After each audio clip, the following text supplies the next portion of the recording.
Hello, everyone, and welcome to our Mental Health Impact Series show. Today is Season 2, Episode 27. I can't believe how far we've come. We've been hosting these interviews every single week to continue the conversation of mental health and hear from other mental health advocates so we can break the stigma and encourage outreach for help and support. Before we get started and call on our very special guest for today's episode, I'd like to share some facts with you. Did you know reading for at least 30 minutes a day can help you live almost 2 years longer? Did you know about half of mental disorders begin before the age of 14? This is according to World Health Organization. Did you know laughing 100 times is equivalent to 15 minutes of exercise on a stationary bike? And lastly, did you know over 40% of countries have fewer than 10 medical doctors per 10,000 people? Today's special guest is Shif Anandani. He is from Calgary, Canada, and he is a legal program assistant student at the Southern Alberta Institute of Technology. Hello, Shiv. How are you doing today? I'm doing great, Anchal. Thank you for having me, and I'm excited to get going with this. I am so excited for this discussion and to hear your insights. As a student, as an individual that lives in a community that notices things. So I'm really looking forward to your insights and to create a bit more awareness in our communities together.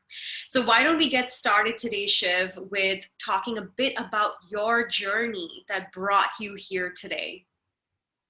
Of course. I think that for me, it was more so having a confidence boost over the years. I think that when I was younger and up until like the beginning of quarantine, I was not comfortable with myself and I wasn't comfortable with the way I present myself or my confidence to the outside world. And I think that me being in quarantine really took a big toll on my mental health because, when you're in the outside world, you're with a lot of people. But when you're alone, you're stuck with yourself and you're stuck with your own thoughts. And I struggled with a lot of intrusive thoughts. And I think the main thing that made me have this confidence boost was actually speaking to people. When I needed help, I got it. And I know that some people are unable to do that in the moment, but I think that if you do notice someone who needs help, reach out to them because it's truly fundamental and they need it. But if you can reach out yourself, it's going to benefit you, trust me. And it really did for me because I did speak to a professional and I think that it really did get me into a good place. And up until like maybe 5 months ago, I wasn't comfortable with myself, but now I've had such a confidence boost and I'm so proud of myself for where I'm at. And I think everything just fell into place for me. So everything kind of interlinked with each other for me, where it was mental health issues. Well, not issues, I don't want to call them issues, but I think that some problems that I have with myself, plus my confidence and everything went together, like anxiety came in too. It kind of all interlinked. And then once everything started falling into place, everything started going better for me. And I know this is not the case for everybody, but I think I'm kind of lucky in that aspect. That's beautiful, Shif, and I am so proud of you myself. I mean, I've seen you grow up from back home in Nigeria to the young man that you are today, and here you are, advocating for better mental health for everybody in your community. I think that's wonderful to see young leaders emerge right now when the world needs it. Right, our message is so important. You mentioned about you seeking professional help. You said in the beginning of the pandemic. Around that, yeah. I actually did seek like a teenager kind of therapist organization.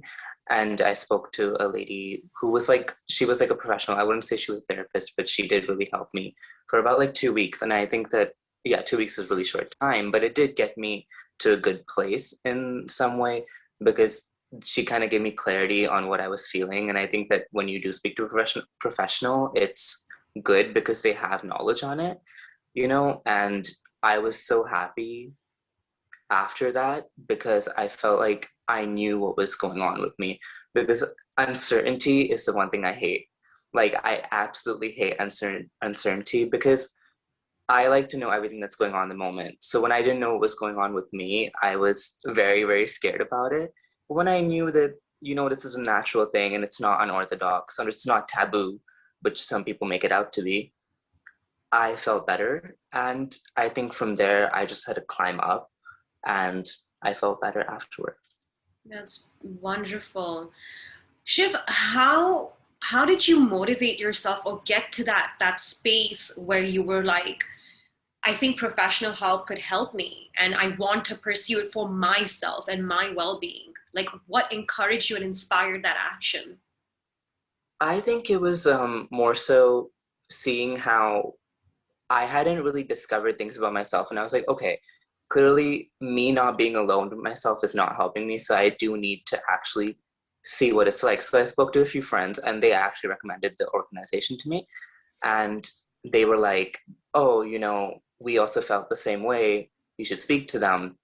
And I think it was great because in this day and age, a lot of teenagers feel like they're not heard or their stories aren't being heard. So I felt like them telling me that was really important because it kind of made our bond stronger as well. It was like, okay, we share that thing in common. And of course, we don't go into details about what we were feeling, but it was a bond that we created and I was really proud of it. And I think that that's what brought me to that place where I was like, okay, yeah, it's time to speak to someone because I felt like me speaking to the people around me wasn't helpful enough because the people around me, I wasn't really comfortable sharing.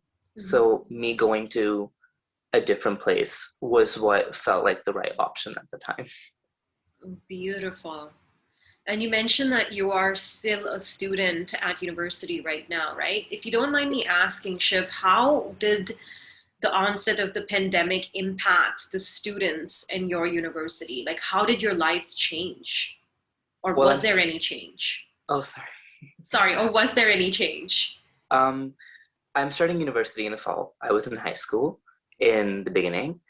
And I think that it was really difficult to keep up for me because, having to be at home, having to deal with your own self, plus with schoolwork is like really takes a toll on you and it's very stress inducing.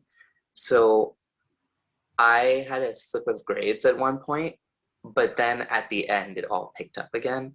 So I would say it was very difficult for some people because it's so hard to keep up with the pace and everything you're doing when you're like discovering things about yourself or you're having your own problems because you feel like you don't have any time for school, so your grades start to slip. But eventually my grades did climb up and I got into university. Clearly my grades were really good, so I was able to pull myself out of that place, but I sympathize with people who aren't. Yeah. And now that you are in university, this is your first year, right? And have you had the opportunity yet to go in person to attend any classes, or are they still led virtually? So they're going to be in person, but one class is going to be online, which is great. I don't mind that at all. I did have my orientation yesterday, actually, Nice. and it was great getting to see some professors. I saw my criminal law teacher. I saw another professor, and it's great to actually meet and interact with people because I like hands-on learning, so it's great to like be in a physical classroom and see what I'm going to be learning. Yeah, absolutely. And Shif, are you aware if there are any mental health supports or any student-run organizations with regards to mental health on campus? I believe there is a counseling station. I don't know if it's exactly for mental health beneficiary, but I do know that there's a counseling system that they did give us a slip for. So they provide it to all the students on campus. So they're like, if you ever feel a certain way, if anything's overstressing you, please come and speak to us. So I appreciated that. Yeah, absolutely. And is that something that you believe you could someday pursue, not because there's anything wrong, but just because it's available. And from what I understand, it's a part of your tuition, right? Oh, of course, I would totally do it. Like if I ever felt like I was in a place where, again, if I slipped back into a similar place, I would be like, okay, I need to speak to someone. Either for the academic reasons, I'd be like, okay, can I get like a little leeway on this? Or I would actually speak to them and be like, yeah, I'm feeling a certain way. Because for me, I need to speak to someone in order to feel better. Yeah. You know? Yeah, absolutely. It's a great way to express so we don't suppress and depress. So I'm 100% with you on that. I think, you know, I have myself have a great community that's backing me up, but I believe when it comes to feeling better, I'd rather go to a professional who is qualified specifically in this field. And, Exactly. 1 hour with them a week just helps me completely reset so I can continue to do the incredible social work that I truly believe that I was born to do. So I'm 100% with you on that, Shiv. You took part in the Gay Straight Alliance. What was that about? Could you share a bit more about that with the audience? I did back in my middle school because for me it was like I believe in equality for all. So for me it was helping out people and unity, and this is in regards to everything. I didn't do it for very long because clubs weren't very long in middle school, but I think that when we reach a place where it's racial equality, LGBTQ rights, feminism, everything is rising to the top. I love to see it because I feel like minorities really have a lot of stories to tell. I know I have a lot of stories to tell, and I'm a minority. So I would love to see so many more minorities speak their stories and speak their truths, because when all the minorities come together, I feel like we can run the world. Start playing the Beyonce song. Girls run the world. Oh my God, that's amazing. And so, was that the main mission behind this alliance? Yeah, of course it was. It was to, ensure that the people at our school who identified as part of the LGBTQ community felt welcomed. Um, while middle school was a little bit cutthroat, I felt like we had a lot of homophobic people in our school. I think that was a safe space for them. Shiv, I'm so proud of you right now. And I'm wishing you so much more power so you can continue to keep going, explore, Oh, and do what you need to do. We're thank with you. you. No problem. Brings me to my next question, Shiv. To you, what is mental health and well-being to you? Mental health and well-being to me is being in a place where you feel like you're being heard. I think that's what I define it as, because if you're some people are bound to keep things within themselves and they feel better about it. But for some people, I would say that keeping it inside themselves and not being able to express it in any way, it's not only speaking to people, but like putting it into hobbies or into something that you enjoy, really takes a toll on them. So well-being of mental health to me is feeling happy, in a sense, not that you're feeling happy all the time, because you'll never feel happy all the time. Feeling happy in the sense that you're able to do the things you love without feeling bad about them. Because I know that when I'm not feeling good on certain days, I don't enjoy doing the things I love to do.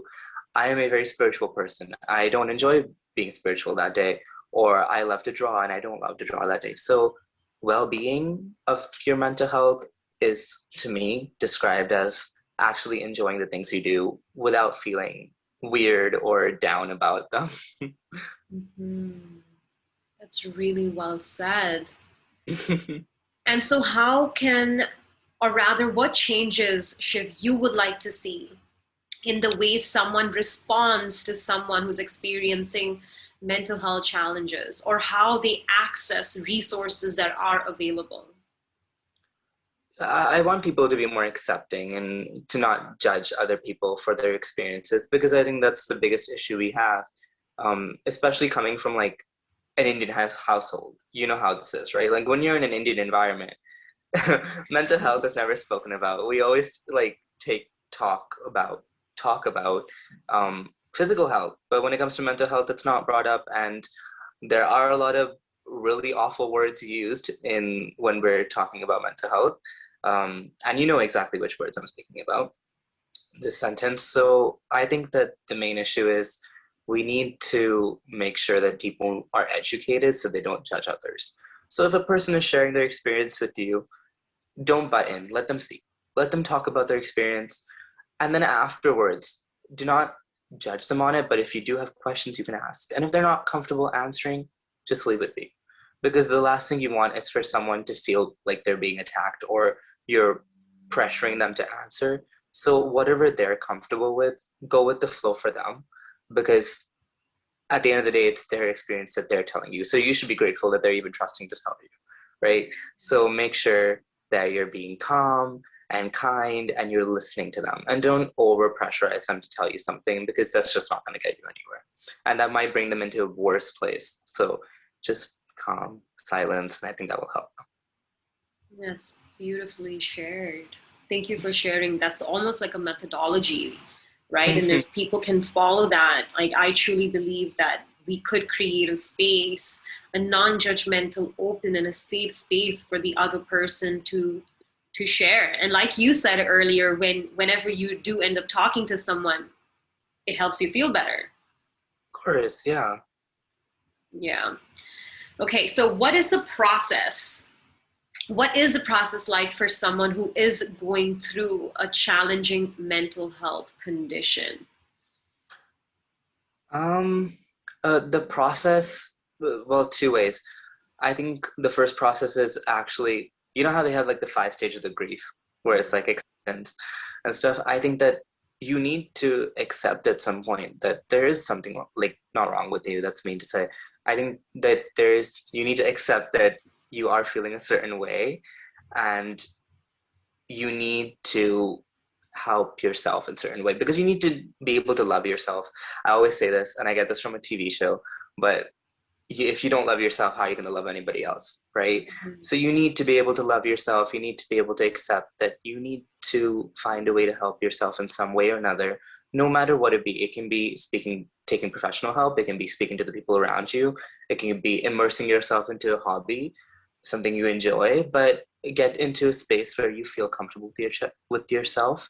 So the acceptance part, and also, as I said, doing what makes you happy. So professional help, speaking to the people around you, a hobby or something you enjoy doing, that is the process. So I think it begins with acceptance and then it moves just up there because no one's ever going to go down. I don't believe anybody goes down. You always go up and that is your path in life. So always remember that, you know? Absolutely. And Shiv, you were so young, but you were really wise. I have to give that to you. I can't even imagine what your life journey has looked like, for you to stand up for yourself and for you to pursue supports for yourself, given that you just graduated from high school. Mm-hmm. Given that we live in different communities in a society where there is a lot of stigma, limited beliefs, and you clearly broke through a lot of them. Of course. What advice could you give to a student perhaps that is tuned in right now and is perhaps from a community like ours, perhaps from an Indian culture where talking about mental health is shunned and it's not encouraged. People don't know how to create space. Their belief system is completely against the person's. What advice or what would you like to say to them? Well, first of all, hi, we love you. If you're one. I think that trust the process. I know that's a thing that's always been said, but if you're in a place where you feel like, the people around you aren't hearing you and you really need the support at the moment, best thing to do is go to people that love you, because the thing that always makes me feel better is knowing that there's people who love me. So go to people who love you and are never going to judge you. And if that's a big giveaway, if they judge you for who you are, they don't love you that much. So just go to the people who love you. And if it's the family aspect, I don't know how to break that, because I think that family is always going to be there in an Indian household. It's always going to be there. That stigma is never going to go. And the only way that stigma is going to go is with us, the new generation. And we teach our children that it's natural to feel certain ways. It's natural to have these thoughts, or it's natural to be part of the LGBTQ community for time's sake. So I think with time everything gets better, but at the moment I don't think families are accepting. And if you have a family that's amazing and that's accepting to you, you are blessed by all the million Hindu gods out there, because you truly are blessed. Beautiful, beautiful. Well said. All right. So, what we're going to do now, Shiv, is a quick fire round where I ask you a bunch of questions, and whatever comes to your mind right off the bat, if you're able to share that with us, that'd be great. Yeah. Sounds good? Okay. So, could you explain, just to summarize what we discussed today, could you explain what well being means to you in 5 words? Happiness, love, hobbies, help, and contentment. Yeah. That's beautiful, Shiv. Thank you. Okay, so what is that one book or podcast, perhaps a movie or a song, that you tune into to motivate yourself during, perhaps on days when you don't feel okay? Oh wow. Okay. I think the one book that really helps me, because I'm a spiritual person, is Shakti Rising by Chinayan. It's beautiful. If you're Hindu, read it, and if you love the goddess in any way, read it. It's a beautiful book, but it goes through different forms of the goddess, and how in each form of the goddess she goes through something different, and how it, like, her experiences are similar to your life experiences, because all of our gods and goddesses are very like human like, and I love all our goddesses a lot. So I think that if you read that book, it's great, because it teaches you that even the goddesses that we worship, who are supposed to be like divine, go through their own problems. And if they go through their own problems, you go through yours. And if they're able to do it, you're able to do it, right? Like, a great example is we have the goddess Parvati, who's my favorite. If she's Parvati, she is Kali. She destroys demons in another form, but she's motherly in one form. So that's a great thing to keep in your life. If you are the Parvati, you are the Kali as well. you are the motherly aspect, the docile and benevolent and benign aspect, but you also are the one who kills demons on the battlefield. And the demons are your inner thoughts, or your inner demons that you can kill yourself. How beautiful is that? Thank you for sharing with us. Is there any song that perhaps you listen to that empowers you, inspires you, helps you move from within? Okay, so the song's not really empowermental, but if you've heard Streets by Doja Cat, it's great. I think, I don't know, something about that song. I just love the way she is so open about herself. And if you read her background of why she did that song, it's amazing. And I think that, as a feminist, I love that. It's amazing. So watching that happen, and the whole video is so beautiful to watch, and the cinematography, I don't know, I'm like, I want to be that way. Give me your powers. Oh my God, I love it. Okay, so what can the community do for accepting an individual as he or she is? I think that if you're in your community and you want to do something that's going to help other people, the best thing to do is find resources and look around, because the best thing to do is speaking to people. Communication is the best thing, because if you communicate and you talk to people around you, you will find so many great resources. Like, for example, we're on Reach Out Together right now, and this is a great place for people who need help in some way, or need to feel empowered, or want to feel happy in some way or another, because I do feel like these talks really help. It's like you're watching someone and you're talking with them in front of you, right? Watch it during tea time and you feel better, because you're like, oh, I'm watching, like, I'm on a voice call with one of my friends who's trying to help me in some way. So best thing to do is communicate, and you'll find resources so many around you. Like, for example, my sister is the one who introduced me to this organization, and it's a great way. Now I'm here speaking. 4 years ago, she introduced me to this, and now I'm on the channel speaking.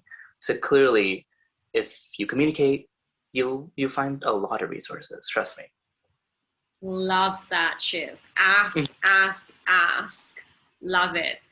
Okay, so what's the one message that you would like to give out to the LGBTQ community? Oh, don't worry, you're gonna flourish after high school, trust me. You're gonna be your best self, and everybody's gonna be jealous of you because you're gonna be the one person that appears at the party, and everybody's gonna get their breath taken away. Don't worry. You're there. You're there in your mind. Trust me. You were in the closet for so long. You know how to dress. You got it. Trust me, okay? Oh my You God. just trust us. I love that. You go, Shiv. Okay, so if you had a mic and the entire world can hear you, what would you say to them? It has to be one sentence. One sentence. Um, if you're putting down other people to feel better about yourself, I think that you need to rethink your life choices. Because if I had to explain it, it's because if you are putting down other people in some way, clearly you're not happy enough in your own life, and you're projecting, you're trauma dumping your insecurities onto other people. So I would recommend no hate towards you. Find your own place or your own path and let other people be happy in their own world because they're not harming you in any way. Beautiful. That's beautiful. If you could be a superhero who has some sort of superpower, who would you be and what superpower would you choose? Like a superhero that exists, or do I have to make up one? You be creative, Shiv. um, I think that I'd want to be able to. I don't know if this is a superpower, but having the ability of donating how much ever I want. Because at the moment I can't donate so much, but if I had the power, I would donate everything. We do the Canadian Diabetic Society where we donate a bunch of clothes every year. And if I could do that all the time, I'd be great. And I've already said that like next year, I want to go to an orphanage and donate a bunch of toys. Like that's one of my life goals. So as much as I can donate, that would be the power I want. I can zap, make toys, and then give them to kids if I want to. Almost like a Santa Claus. Almost. Oh, with a white beard. Oh my God, that's wonderful. I loved that response. To that, I have to say, so shall it be, or even better. Wishing you so much success so you can keep serving other people and do what makes you happy, Shiv. That's what I wish for you. Thank you. We are coming to an end of today's episode. Before we wrap up, Shiv, where can people find you to support you or to further this discussion with you? You can find me at Shiv Anandani. That's ShivanAnandani on Instagram. My account is public, so you can always message me whenever you feel like it. Beautiful. And this is a question that we ask everybody. Do you know what our logo stands for? This right here is our logo, which I'm sure you know about. We held an event in Calgary together. It's love and peace, or hugs. Wait, I'm trying to remember. It's something very like cute. I'm trying to remember what it is. No worries, take your time. Is it? It's the heart, right? It's like a heart in the middle. It definitely creates a heart. That was so unintentional, but it definitely does. Is it love or is it peace? Something like that, yeah. So in American Sign Language, when you put your fists together, move it in a circle, this basically symbolizes together. Okay, so but mix of everything, yeah. Yeah, mix of everything, and that's what we use the color orange because orange in color healing therapy, it actually brings out feelings of warmth and happiness. And our mission at Reach Out Together is to heal the world together, conversation by conversation, community by community. And with this discussion, I really feel like we did achieve that. And I want to thank you from the bottom of my heart for doing that, Shiv. You are young, but I know there is such a bright future for you, and we're with you every step of the way. I'm hoping we can continue talking about mental health on different platforms, to keep this conversation going, because I truly believe that's how we can create change, by openly talking about it. Of Thank you. course. I'm so glad to be here, and it was great speaking with you. Likewise. Thank you to everyone that's tuned in and has watched this video till the very end. If you have a story you would like to share, please reach out to Ankita from our team. She's a program manager for the Mental Health Impact series. Her email is ankita@reachouttogether.com. And if you or someone in your community is looking to access mental health support, could be professional help or other self-help supports, we have a program called the Resource Support Program. It is an email service. It's open to anyone in the world, where we do the research on your behalf and send you resources depending on what you're looking for. And then we follow up with you, just so you know that you're not alone in this and that we are in this together. So reach out to us. The email for that is resource@reachouttogether.com. And the program manager for that program is Disha. She will take over from there and guide you. We're with you every step of the way. Please, let's continue to reach out together for better mental health. Thanks, Shiv. Thank you.